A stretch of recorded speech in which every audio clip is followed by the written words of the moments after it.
Chapter 6 देख रहे हैं, इलेक्ट्रोमैग्नेटिक इंडक्शन। एसी जनरेटर, जो इलेक्ट्रोमैग्नेटिक इंडक्शन है, जो फिनोमेना है, इसका एक बहुत इंपॉर्टेंट एप्लीकेशन है ऑल्टरनेटिंग करंट पैदा करना, जनरेशन करना इसका। तो हम लोग पहले जो डिस्कस करेंगे एसी जनरेटर का प्रिंसिपल क्या है। देखिए, पहला तो तरीका ये हो सकता है हम ईएमएफ या करंट जनरेट कर सके एक लूप में। हम लूप का ओरिएंटेशन चेंज कर सके, जो कॉइल है उसका ओरिएंटेशन चेंज करें या उसका एरिया चेंज कर दें। मान लीजिए कि जैसे आपका एक कॉइल है, इसको बहुत ध्यान से देखते रहिएगा। जो कॉइल है जिसका सरफेस एरिया ए है, अगर इसको रोटेट किया जाए, घुमाया जाए मैग्नेटिक फील्ड बी में, तो जो इफेक्टिव एरिया है लूप का, जैसे जो फेस है परपेंडिकुलर है फील्ड के, वो क्या है, ए कॉस थीटा, राइट। तो जो एंगल है ए और बी के बीच में, ए जैसे मान लीजिए ये कॉइल है आपका, यहां पर मैंने कहा कि ये ए है, ए हमेशा परपेंडिकुलर होता है इसके फेस के, मैग्नेटिक फील्ड इस डायरेक्शन में है, तो ए और बी के बीच में ये एंगल बन रहा है। तो अगर इस ए कॉस थीटा को बोला जाए, क्योंकि ये अभी इस डायरेक्शन में, हो सकता है कि ये थोड़ा सा मूव करे और ये आगे पीछे हो जब इसको घुमाया जाए। तो जो तरीका है फ्लक्स को चेंज करने का, यही आपका मेन प्रिंसिपल है एसी जनरेटर का।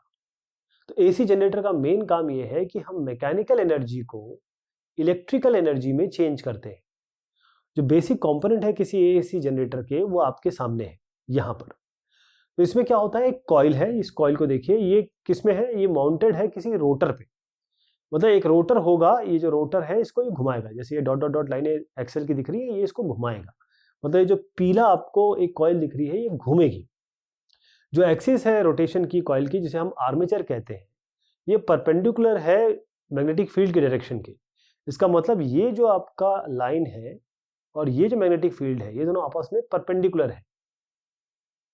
जब ये कॉइल या फिर जो आर्मेचर कहे, इसको हम यहां से मोटर से इसको तरफ घुमाएं, इसको अगर हम घुमाएं इस मैग्नेटिक फील्ड में, जो कि नॉर्थ साउथ आप यहां पर देख पा रहे हैं, इसमें घुमाएं किसी एक्सटर्नल मीन से, जैसे मोटर से घुमाएं, तो जो फ्लक्स है इस कॉइल से रिलेटेड वो चेंज होगा, क्योंकि एरिया चेंज हो रहा है, एक कॉस थीटा, जैसे मैंने आपको बताया। तो जो ईएमएफ है वो इस कॉइल में इंड्यूस होगा, इस कॉइल में ईएमएफ इंड्यूस होगा, पैदा होगा। जो एंड हो गए कॉइल के, इसको हमने कनेक्ट किया एक्सटर्नल सर्किट से। इसमें स्लिप रिंग्स भी हैं, जो आप यहाँ पर देख पा रहे हैं, ये दोनों स्लिप रिंग्स हैं, और ये B1 B2 आपके ब्रशेस हैं। तो जब कॉइल रोटेट होगी किसी कांस्टेंट एंगुलर वेलोसिटी, जब आप इसको घुमा रहे हैं तो एंगुलर वेलोसिटी आती है, जब सीधी चीजें जाती हैं तो लीनियर वेलोसिटी आती है, जब घुमाते हैं तो एंगुलर वेलोसिटी आती है। तो एंगुलर वेलोसिटी से मतलब ये घूमेगा तो ओमेगा इसकी एंगुलर वेलोसिटी होगी, इस मैग्नेटिक फील्ड बी में ये घूमेगा, बी में। तो जो एंगल है थीटा, जो मैग्नेटिक फील्ड और या कहें बी और एरिया वेक्टर ए के बीच में, वो चेंज होता रहेगा। मान लीजिए किसी टाइम टी में थीटा क्या होता है, एंगुलर डिस्प्लेसमेंट होता है ओमेगा टी। ओमेगा क्या होता है, D theta by D T तो होता है। तो थीटा जो है वो ओमेगा टी के बराबर होता है। हमने अभी शुरुआत में कहा कि चलिए थीटा अभी 0 है टाइम 0 पर। अभी जो है एरिया वेक्टर और मैग्नेटिक फील्ड के बीच में भी एंगल 0 है शुरुआत में। अब कॉइल का मान लीजिए एन टर्न्स है, इसको कंटिन्यूअसली आपने इस मैग्नेटिक फील्ड में इसको घुमाया, तो मैग्नेटिक फ्लक्स क्या बना, फाई बना। देखिए फाई होता है बी ए, एन टर्न्स है तो एन बी ए, और बी और ए के बीच में अगर थीटा एंगल है तो N B A cos B ए, जैसे मैंने कहा कि बी और बी ए के बीच में कॉस थीटा, तो बी ए कॉस थीटा कर दीजिए इसको। अब कॉस थीटा, थीटा को आप कह रहे हो ओमेगा टी, तो यहां पर रख दीजिए N B A cos omega T. ये जो है यही फाई है, यही एसोसिएट होगा इस कॉइल के साथ, और ये टाइम के साथ चेंज होता रहेगा, क्योंकि ये कॉस ओमेगा टी का फंक्शन आ गया, तो टी के हिसाब से चेंज होता रहेगा।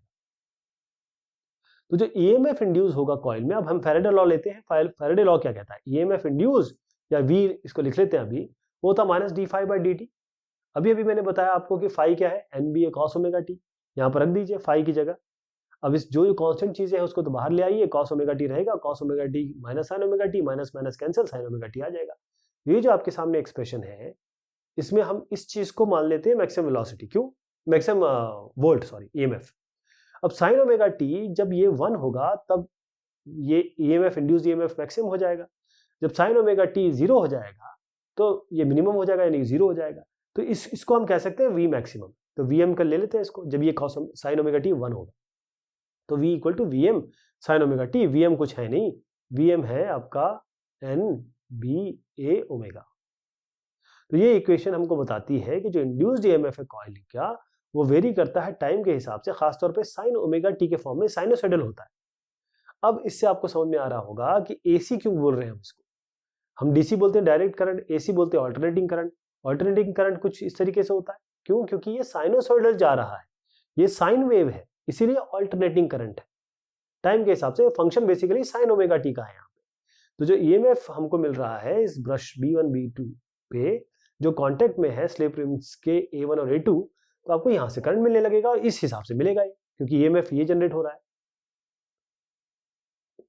अगर इसको डायग्रामेटिकली बताने की कोशिश करूं मैं, तो साइन ओमेगा टी या कॉस ओमेगा टी इनकी मैक्सिमम वैल्यू होती है +1, मिनिमम वैल्यू होती है -1। तो साइन फंक्शन वेरी करता है +1 और -1 के बीच में। इसकी मैक्सिमम वैल्यू +1, -1 इसकी मिनिमम वैल्यू। तो जो साइन है या कहें पोलैरिटी इंड्यूस ईएमएफ की वो भी चेंज हो रही है, क्योंकि साइन के हिसाब से वेरी कर रहा है वो। साइन थीटा या sign omega T +1 maximum -1 minimum. तो जो ईएमएफ है उसकी एक्सट्रीम वैल्यू क्या होगी? आप देखिए जब थीटा यानी कि ओमेगा टी जब या थीटा π/2 या 3π/2 होगा, आपको बस ध्यान रखना है साइन फंक्शन है ये। साइन में जो अंदर थीटा आ रहा है अगर वो π/2 है 3π/2 है, तो यहाँ पर मैक्सिमम आपको जो rate of change of flux है मैक्सिमम मिलेगा। तो ईएमएफ क्या मिलेगा यहाँ पर आपका? अगर थीटा ओमेगा टी हो गया 0 π 2 π, तो यहाँ पर आपको 0 मिल जाएगा, राइट? जब 0 π 2 π, तो इस जगह पे 0 मिलेगा। आपको केवल साइन एंगल के बारे में सोचना है, साइन कब 0 होता है और साइन कब 1 होता है, साइन कब -1 होता है।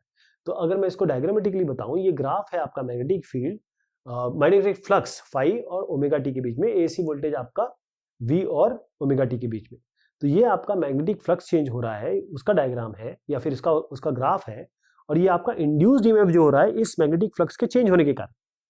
आप देखें कि जब मैग्नेटिक फ्लक्स आपका मैक्सिमम हो रहा है तो वोल्टेज आपका यहाँ पर एसी इंड्यूस्ड ईएमएफ 0 है। फिर यहाँ पर जैसे π/2 पे पहुंचता है तो ये मैक्सिमम हो जाता है +1 की तरफ। फिर उसके बाद आप जैसे नीचे आएंगे इस तरफ तो यहाँ पर ये फिर से 0 हो जाएगा।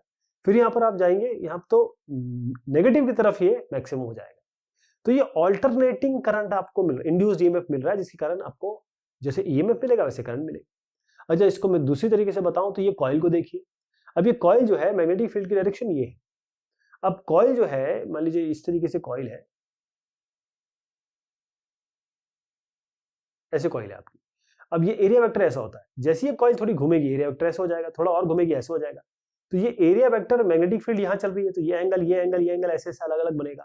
तो एंगल क्या बन रहा है उस हिसाब से है कि थीटा आपका 0 है तो फाई आपका मैक्सिमम हो जाएगा, ये एनएबी हो जाएगा, और वी आपका 0 हो जाएगा क्योंकि वी होता है वीएम और साइन ओमेगा टी या कॉस ओमेगा टी। किस तरीके से लेंगे फिर से समझिए इसको। साइन के हिसाब से चल रहे हैं हम लोग तो साइन ओमेगा टी के हिसाब, साइन थीटा के हिसाब से सोचिए। ऐसे आपका जब ओमेगा टी π/2 हो जाएगा तो थीटा टी 0 हो जाएगा और ये आपका वी एम के बराबर हो जाएगा मैक्सिमम। ओके, इसको डायरेक्शन देखते रहिए, एरिया यहाँ है और बी यहाँ है, यानी इनके बीच में 90 डिग्री है, इसी को π/2 कह रहे हैं। जब ये बी यहाँ है और आपका ये उल्टी डायरेक्शन में एरिया वेक्टर तो ये 180 डिग्री हो गया। जब दोनों सेम डायरेक्शन में तो एंगल इनके बीच में 0 डिग्री होगी। उस हिसाब से v equal to V M sine omega t आपके पास फॉर्मूला है। साइन ओमेगा टी में आपको 3π/2 2π इस तरीके से वैल्यू रखेंगे तो आप देखेंगे कि ये सब वैल्यू आएगी। तो फाइनली इंड्यूस्ड ईएमएफ को देखना, ये तो मैग्नेटिक फ्लक्स है, मैग्नेटिक फ्लक्स के कारण हमारा जो इंड्यूस्ड ईएमएफ पैदा हो रहा है उसके कारण करंट आ रहा है, उसका आपके सामने डायग्राम। तो हो ये रहा है कि जैसे रोटेशन हो रहा है कॉइल का, तो हम देख रहे हैं कि बार बार ये चीज रिपीट हो रही है, मतलब वो घूमता रहेगा। तो जैसे आपका अब टाइम टी क्या होता है, टी होता है 2π/ω। तो π/ω जो टाइम आपका t/2 आधे पोर्शन में इधर आधे पोर्शन में वो उल्टा हो जाएगा। तो ब्रश आप ध्यान रखिएगा कि ये फिर से मैं समझाऊं आपको, ये हो ये रहा है कि यहाँ पर फिर यूं उसके बाद फिर ये अपनी एक पोजीशन चेंज करता है, लेकिन एरिया वेक्टर उल्टा हो जाता है। तो आधे मूवमेंट के लिए मतलब आप समझ लीजिए 0 से लेकर पाई तक तो एक एंगल आपको एक वी मिलता है, और पाई से लेकर जब 2π तक जाएंगे या फिर दोबारा 0 से जब शुरू करेंगे पाई से 2π तक तो अलग मिलेगा। कहने का मतलब ये है कि जो t है 2π/ω, ये जो t/2 है जब ब्रशेस B1 और B2 की बात कर रहे हैं, ये ऑल्टरनेटिवली पॉजिटिव और नेगेटिव होते हैं। तो आपको इंस्टेंटेनियस वैल्यू देखिए, आपने एक बार वो मैक्सिमम वीएम हो जा रहा है, एक बार माइनस वीएम हो जा रहा है, ये पीरियोडिकली होता रहेगा। तो जो वोल्टेज आपको मिलेगा इस ब्रशेस पे, इसको हम एसी वोल्टेज कह रहे हैं, जो मैंने आपको यहाँ बताया, ये आपको ऑल्टरनेटिंग वोल्टेज मिलेगा। और B1 B2 इसको हम कैसे, मतलब एक तरीके से समझ सकते हैं कि यहाँ से ये एक वोल्टेज सोर्स है, क्योंकि हमने कॉइल को घुमाया, कॉइल को घुमाने के कारण हमने मैकेनिकल एनर्जी से और बीच में रखा मैग्नेटिक फील्ड के, मैग्नेटिक फ्लक्स क्रिएट हुआ, मैग्नेटिक फ्लक्स के कारण हमारा वोल्टेज क्रिएट हुआ। तो वोल्टेज को एक बैटरी की तरह तो समझ सकते हैं। तो जो B1 B2 है वो एक वोल्टेज सोर्स की तरह काम करना है, ऐसे सोच सकते हैं। तो जो डायरेक्शन है करंट का, वो चेंज करेगा, जो मैंने आपको यहाँ समझाया। इसीलिए इस करंट को हम ऑल्टरनेटिंग करंट कहते हैं, एसी कहते हैं। तो ओमेगा क्या होता है? 2πf, 2π into frequency. तो V equal to V M, यहाँ पर आप जो ओमेगा टी लिख रहे थे, ओमेगा की जगह आप 2πf लिख सकते हैं, 2πft। एफ आपकी फ्रीक्वेंसी है रेवोल्यूशन की, कि जितने ज्यादा तेजी से घूमेगा, जितने कम तेजी से घूमेगा, उस हिसाब से आपको ऑल्टरनेटिंग करंट मिलेगा। जो कमर्शियल जनरेटर है, इसमें मैकेनिकल एनर्जी जरूरत होती है ताकि आप इस आर्मेचर को या इस कॉइल को घुमा सके। तो डैम्स में क्या यूज होता है? पानी ऊपर से गिरता है और ये कॉइल घूमती है। तो इसको हम हाइड्रो इलेक्ट्रिक जनरेटर्स कहते हैं। ये भी हो सकता है कि पानी को गर्म किया जाए, स्टीम बनाया जाए, और जैसे कोल वोल का यूज करके, और ये जो स्टीम है बहुत हाई प्रेशर पे इसको रोटेट करेगी आर्मेचर को। यहाँ पर इसको हम कहेंगे थर्मल जनरेटर। अगर कोल की जगह न्यूक्लियर फ्यूल यूज किया जाए तो इसी को हम न्यूक्लियर पावर जनरेटर कहेंगे, राइट। तो आजकल के जो जनरेटर है वो 500 मेगावाट से ऊपर देते हैं, जो आप समझ लीजिए 5 मिलियन 100 वाट के बल्ब जल सकते हैं इससे। और जितने भी जनरेटर है, मोस्टली अगर देखा जाए तो कॉइल को स्टेशनरी रखा जाता है और जो इलेक्ट्रोमैग्नेट्स है वो मूव किए जाते हैं। जैसे अगर हिंदुस्तान की बात की जाए तो एसी ऑल्टरनेटिंग करंट 50 हर्ट्ज पे है, क्योंकि यहाँ फ्रीक्वेंसी की बात कर रहा हूँ, इस फ्रीक्वेंसी की। और अगर आप और कंट्रीज की बात लें, चाहे यूएसए की बात लें, एग्जांपल लें, तो 60 हर्ट्ज है वहां पे। इस एफ के बारे में बात कर रहा हूँ। तो नंबर ऑफ टर्न्स है जो कॉइल के एसी जनरेटर है उसमें 50 N। Cross sectional area 2.5 metre square है। इस कॉइल को रिवॉल्व किया गया एक यूनिफॉर्म मैग्नेटिक फील्ड जिसकी स्ट्रेंथ है 0.3 टेस्ला, और यूनिफॉर्म एंगुलर वेलोसिटी यानी कि ओमेगा 60 रेडियन पर सेकेंड। जो रेजिस्टेंस है सर्किट का, जिसमें जो कॉइल में है, वो 500 ओमेगा है। आपको मैक्सिमम इंड्यूस्ड ईएमएफ निकालना है, मैक्सिमम करंट निकालना है। आपको जो फ्लक्स है जो इस कॉइल से पास हो रहा है और जो जब करंट जीरो हो तब बताना है, और आपको फ्लक्स बताना है इस कॉइल से जब करंट मैक्सिमम हो। तो जो हमने अभी चर्चा की है उस हिसाब से हम इसको सॉल्व करेंगे।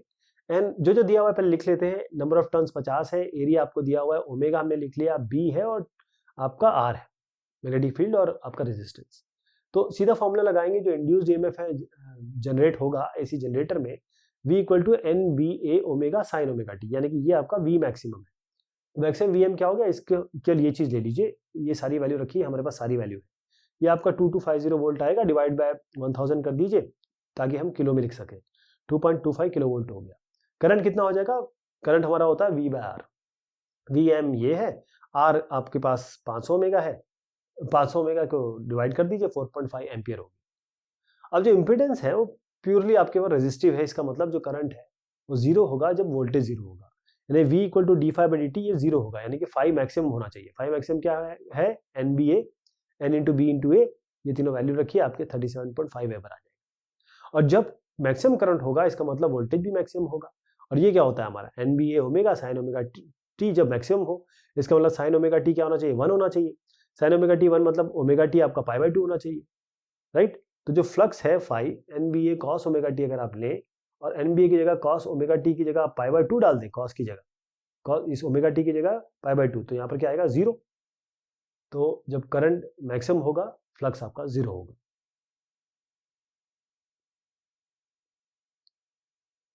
समराइज करते हैं मैग्नेटिक फ्लक्स। जितनी मैग्नेटिक फील्ड लाइंस क्रॉस हो रही हैं, कोई एक सरफेस को ले लीजिए नॉर्मली, इसको हम कहते हैं मैग्नेटिक फ्लक्स, इस सरफेस के साथ जो लिंक्ड है। मैग्नेटिक फ्लक्स किसी एक प्लेन सरफेस एरिया ए, अगर इसको रखा जाए यूनिफॉर्म मैग्नेटिक फील्ड बी में, तो फाई होता है बी डॉट ए के बराबर। ये एक डॉट प्रोडक्ट है तो बी ए कॉस थीटा होता है। थीटा एंगल जो है वो बी और ए के बीच में, एरिया जो है वो नॉर्मल होता है, परपेंडिकुलर होता है उस सरफेस के। इलेक्ट्रोमैग्नेटिक इंडक्शन ये एक ऐसा फिनोमेना है जिसमें इलेक्ट्रिक करंट या फिर कहे ईएमएफ ये इंड्यूस होता है, पैदा होता है कंडक्टर में या फिर किसी क्लोज सर्किट में अगर मैग्नेटिक फील्ड को चेंज किया जाए। इसी को हम इलेक्ट्रोमैग्नेटिक इंडक्शन कहते हैं। फैराडे के जो लॉ है इलेक्ट्रोमैग्नेटिक इंडक्शन के, जब भी मैग्नेटिक फ्लक्स या phi number of field lines जो भी किसी क्लोज सर्किट या कॉइल के साथ संबंधित है वो चेंज हो, तो उसमें एक इलेक्ट्रोमोटिव फोर्स इंड्यूस हो जाता है, जनरेट हो जाता है। तो जो मैग्नीट्यूड है या जो वैल्यू है इंड्यूस ईएमएफ की जो क्लोज्ड सर्किट या कॉइल में पैदा हो रहा है, वो किसके बराबर होता है? वो होता है negative of rate of change of magnetic flux. किसी भी चीज का रेट होता है टाइम के हिसाब से, रेट ऑफ चेंज ऑफ। तो फाई है, इसका d phi by d t बताइए। अब नेगेटिव है, इसका मतलब ई आपका ये है, सब मतलब ये फैराडे साहब ने बताया था कि E equal to minus d phi by d t. अगर एन टर्न्स है तो एन लगा दीजिए यहाँ पे। लेंजेस लॉ कहता है कि जो इंड्यूस्ड ईएमएफ या करंट है वो इस तरीके से उसका डायरेक्शन होता है, जो मैग्नेटिक फील्ड प्रोड्यूस हो रही है उसके कारण, वो जिसके कारण पैदा हो रही है उसको अपोज करेगी। ओके, जैसे आपने मैग्नेट का मोशन किया, किसी ये कॉइल है आपके पास, मैग्नेट को लाया और वापस किया, तो लाया तो इसको अपोज करने के लिए जो भी अपोज करने के लिए पोल बन सकता है वो बनेगा। जब ये जा रही है तो इसको अपोज करने के लिए जो बनेगा वो आपका यहाँ पर साइन बताता है, नॉर्थ और साउथ लिखते हैं इसमें, वही आपको डायरेक्शन बताता है। तो लेंज लॉ आपको डायरेक्शन देता है इंड्यूस ईएमएफ का। मोशनल ईएमएफ क्या है? मोशन मतलब मूवमेंट। तो जो इंड्यूस्ड ईएमएफ है, जो ईएमएफ इंड्यूस हो रहा है एक कॉइल में, जब मैग्नेटिक फ्लक्स चेंज हो रहा है इस कॉइल में किसी मोशन के कारण, उसे हम मोशनल ईएमएफ कहते हैं। मान लीजिए आपके पास एक इस तरीके से एक रॉड रख दिया आपने एक कंडक्टिंग वायर में, और एक कंडक्टिंग रॉड है, तो ये आपका मैग्नेटिक फील्ड मान लीजिए इस तरीके से है, तो ये इसको यहां मूव करेंगे तो ये नंबर ऑफ लाइंस चेंज होंगी। तो अगर कंडक्टिंग रॉड L इसकी लेंथ है, इसको मूव किया गया वेलोसिटी v से, मैग्नेटिक फील्ड v जो मैंने क्रॉस दिया है इसका मतलब अंदर की तरफ है स्क्रीन के। अब जो लेंथ और ये लेंथ, मैग्नेटिक फील्ड लेंथ और मैग्नेटिक फील्ड दोनों के परपेंडिकुलर है, तो जो ईएमएफ इंड्यूस होगा इसके एंड पे वो होगा E equal to minus BLE। जो फोर्स की जरूरत होगी ताकि हम इस रॉड को मूव कर सके कांस्टेंट वेलोसिटी v से, F होता है I into B into L या B into I into L.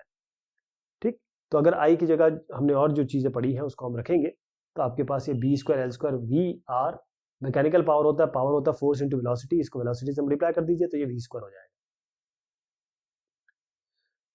एक जो रिलेशन है इंड्यूस चार्ज और जो मैग्नेटिक फ्लक्स चेंज हो रहा है वो इस तरीके से होता है कि जो चार्ज आएगा, इंड्यूस चार्ज जो जनरेट होगा वो होगा कितना चेंज हुआ है मैग्नेटिक फ्लक्स में, यानी कि डेल्टा फाई, और कितना रेजिस्टेंस है। अब क्या तरीके हो सकते हैं ताकि इंड्यूस्ड ईएमएफ बने या फिर ईएमएफ क्रिएट हो, जनरेट हो? तो मैग्नेटिक फ्लक्स जो लिंक है कॉइल के साथ या फिर किसी क्लोज सर्किट के साथ, इसको हम चेंज कर सकते हैं, और जो इंड्यूस्ड ईएमएफ पैदा होगा वो तीन तरीके से हो सकता है। या तो मैग्नेटिक फील्ड को चेंज कर दे, या एरिया जो कॉइल का है एरिया चेंज कर दे, या जो रिलेटिव ओरिएंटेशन है कॉइल का मैग्नेटिक फील्ड के साथ उसे चेंज करें। एडी करंट्स क्या होते हैं? जब भी कोई सॉलिड कंडक्टर या कोई मेटालिक प्लेट, इसको आप किसी ऐसी जगह रखते हैं जहां पर मैग्नेटिक फील्ड चेंज हो रही है, तो जो मैग्नेटिक फ्लक्स इसके साथ लिंक है वो चेंज होगा और सर्कुलेटरी करंट इस तरीके से बनने लगेंगे, और ये जो करंट है इसी को हम एडी करंट्स कहते हैं। और ये जो करंट है इसको ये कंडक्टर में पूरी तरीके से डिस्ट्रीब्यूट हो जाएंगे, और उसकी डायरेक्शन भी किससे बताई जाएगी? लेंजेस लॉ से। इलेक्ट्रोमैग्नेटिक डैम्पिंग क्या होती है? अगर मान लीजिए आपके पास ये एक पोल है, ये दूसरा पोल है, आपने एक पेंडुलम को इस तरह लटकाया, वो इधर इधर इनके यहाँ घूम रहा है, ऐसे यहाँ पर है। अब ये जो पेंडुलम है मान लीजिए मेटल प्लेट का है, इसको हमने ऑसिलेट करने दिया कुछ देर, ये दो पोल है मान लीजिए नॉर्थ और साउथ पोल है, तो क्या होगा कि इसमें एडी करंट जनरेट होंगे और इसके कारण से धीरे धीरे ये अपने आप रुक जाएगा। ये पेंडुलम को छोड़ेंगे ना तो अपने आप रुक जाएगा, इसे हम डैम्पिंग कहते हैं। इसी को इलेक्ट्रोमैग्नेटिक डैम्पिंग कहते हैं, क्योंकि एडी करंट के कारण ये रुक रहा है, इसलिए इसको इलेक्ट्रोमैग्नेटिक डैम्पिंग कहते हैं। जो इफेक्ट है एडी करंट का, इसको हम कम कर सकते हैं ताकि इसमें अगर हम स्लॉट्स बना दें, तो ऐसे अगर हम स्लॉट्स बना दें ना, तो इलेक्ट्रॉन को घूमने की बहुत ज्यादा जगह मिलेगी, तो करंट कम हो जाएंगे, पाथ लंबा हो जाएगा उसका। सेल्फ इंडक्शन क्या होता है? जब करंट फ्लो कर रहा है कॉइल में, उसको हमने चेंज किया, तो जो मैग्नेटिक फ्लक्स उसी कॉइल के साथ जो लिंक्ड है वो भी चेंज होगी। तो इस सर्कमस्टांसेस में, इस सिनेरियो में एक ईएमएफ इंड्यूस हो जाएगा उसी कॉइल में, वही कॉइल के चेंज, फ्लक्स के चेंज के कारण उसी कॉइल में एक ईएमएफ इंड्यूस हो जाएगा। तो इस ईएमएफ को हम सेल्फ इंड्यूस्ड ईएमएफ, और इस फिनोमेना को हम कहते हैं सेल्फ इंडक्शन। तो सेल्फ इंडक्शन, यदि आई करंट फ्लो कर रहा है कॉइल में, तो फ्लक्स उसके साथ, खुद ही के साथ क्या लिंक होगा, N phi is directly proportional to I. Proportionality sign को एल से चेंज करें तो N phi equal to L I, तो एल क्या आएगा, ये सेल्फ इंडक्टेंस है एन फाई बाय आई। तो जो सेल्फ इंडक्टेंस है एल, ये आपका मेजर है, या ये वैल्यू कैसे हम पता करते हैं, जो फ्लक्स लिंक्ड है उस कॉइल के साथ पर यूनिट करंट। देखिए ये फ्लक्स है और ये करंट है, तो पर यूनिट करंट जो सेल्फ इंडक्टेंस है कॉइल का, वो उस कॉइल के साइज और शेप पे डिपेंड करता है, कितने टर्न्स है, और जो मैग्नेटिक प्रॉपर्टी है उस मीडियम की, उस कॉइल में जिसमें फ्लक्स पैदा है या जनरेट हुआ है। सेल्फ इंडक्टेंस ईएमएफ का कॉइल में E equal to minus L d I by d t से दिया जाता है। अगर इस d I by d t को आप 1 माने तो L किसके बराबर हो जाएगा, ईएमएफ के बराबर। यानी कि जो सेल्फ इंड्यूस्ड ईएमएफ है, ये जब आप D I by d T, या ये कहें कि per unit change of current D I by d t को 1 लेंगे किसी सर्किट में, उसी को हम आपका L कहेंगे, सेल्फ इंडक्टेंस कहेंगे सर्किट का। जो SI यूनिट है इस L की, वो आपकी हेनरी होती है, H। तो हेनरी क्या हुआ, अगर आप उसी फॉर्मूले को दोबारा देखें तो जो रेट होगा, चेंज होगा आपके करंट का D I by d T आपका 1 एम्पियर पर सेकंड, और जो इंड्यूस्ड ईएमएफ होगा वो अगर E है आपका 1 वोल्ट, तो सेल्फ इंडक्टेंस होगा आपका 1 हेनरी के बराबर। अब सोलिनॉइड की जहां तक बात है, उसमें भी सेल्फ इंडक्टेंस होता है। उसका फॉर्मूला है L equal to mu 0 N square A by L. अगर आप n को कैपिटल N बाय L कहें, यानी कि number of turns per unit length कहें, तो ये स्मॉल n यहाँ लिख सकते हैं। इसमें म्यू 0 जो आपका है परमिबिलिटी है फ्री स्पेस की, L आपका लेंथ है सोलिनॉइड का, कैपिटल N आपका टोटल नंबर कितने टर्न्स है उस सोलिनॉइड में, A आपका एरिया ऑफ क्रॉस सेक्शन है उस सोलिनॉइड का। और जब सोलिनॉइड को आप किसी सॉफ्ट आयरन कोर पे, जिसकी रिलेटिव परमिबिलिटी आपकी म्यू आर है, तो सेल्फ इंडक्टेंस उस सोलिनॉइड का हो जाएगा L equal to mu R mu 0 N square L into A. Mutual inductance मतलब ये है कि एक आपकी कॉइल यहाँ है, एक आपकी कॉइल यहाँ है, यहाँ पर करंट भेजेंगे तो यहाँ पर ईएमएफ पैदा होगा, यहाँ पर करंट भेजेंगे तो यहाँ ईएमएफ पैदा होगा। तो अगर सिस्टम है 2 कॉइल का, और यदि जो करंट फ्लो कर रहा है एक कॉइल में चेंज किया जाए, तो जो इंड्यूस ईएमएफ प्रोड्यूस होगा नेबरिंग कॉइल में, वो आपका म्यूचुअल इंडक्टेंस के कारण होगा। इसी फिनोमेना को हम म्यूचुअल इंडक्शन कहते हैं। म्यूचुअल इंडक्टेंस, यदि जो 2 कॉइल है, सिस्टम है 2 कॉइल का, जब एक स्टेडी करंट I1 आप एक में पास करें तो दूसरे में मैग्नेटिक फ्लक्स जनरेट होगा, यानी कि phi2 जनरेट होगा I1 के कारण, और phi2 को अगर हम इक्वेट करें तो इस प्रोपोर्शनलिटी साइन को हटाएं तो M21 लिख सकते हैं। तो म्यूचुअल इंडक्टेंस की 2 डेफिनेशन मैं आपको दे रहा हूं। जो पहला डेफिनेशन ये है कि जो मैग्नेटिक फ्लक्स लिंक है किसी एक कॉइल के साथ, जब आपके 2 कॉइल हो, तो जो दूसरी कॉइल में पैदा होगा, अगर करंट यूनिट है, तो उसी को हम म्यूचुअल इंडक्टेंस कहेंगे। अगर मैं इसको I को 1 कर दूं तो M किसके बराबर हो जाएगा, phi के बराबर। यही आपका डेफिनेशन है। यानी कि यदि करंट I1 आपके कॉइल 1 में चेंज किया जाए, तो वहां पर फ्लक्स phi2 जो दूसरे कॉइल में है वो चेंज होगा, तो EMF इंड्यूस होगा कॉइल 2 में, किसके लॉ से, फैराडे के लॉ से। तो E2 बराबर हो जाएगा minus M21 dI1 by dt। इसी से दूसरी चीज निकल के आती है कि अगर dI1 बाई dt को हम 1 लिख दे तो M किसके बराबर हो जाएगा, EMF के बराबर। यही डेफिनेशन 2 है। यानी कि अगर EMF जनरेट हुआ किसी 2 कॉइल में, किसी एक कॉइल में, जब unit rate of change of current है, यानी कि dI1 बाई dt 1 है किसी दूसरे कॉइल में, तो म्यूचुअल इंडक्टेंस आपका इस जो सिस्टम ऑफ कॉइल्स है वो EMF के बराबर होगा। तो जो म्यूचुअल इंडक्टेंस M है, किसी भी सिस्टम जब 2 कॉइल की बात कर रहे हैं, तो वो शेप और साइज पे डिपेंड करेंगे, कितने नंबर ऑफ टर्न्स है उन दोनों कॉइल के बीच में। जैसे ये कॉइल है, ये कॉइल है, इनके बीच में डिस्टेंस कितना है, उनकी ओरिएंटेशन कैसा है, मैग्नेटिक प्रॉपर्टी क्या है मीडियम की जिससे ये वाउंड है, इन सब पे डिपेंड करेगा। म्यूचुअल इंडक्टेंस किसी सिस्टम का जहां पर 2 कोएक्सियल लॉन्ग बड़े सोलेनॉइड हो, M equal to mu 0 N1 N2 by L A। अगर आप इसको N को ले ले कैपिटल N बाय L, तो ये फॉर्मूला इस तरीके से बन जाएगा। तो N1 और N2 इसमें number of turns per unit length है 2 सोलेनॉइड के, ये आपका एरिया ऑफ क्रॉस सेक्शनल है अंदर वाले इनर सोलेनॉइड का। तो ये बात हुई आपके इस टॉपिक की। बहुत शुक्रिया और बहुत मेहरबानी आप सभी की।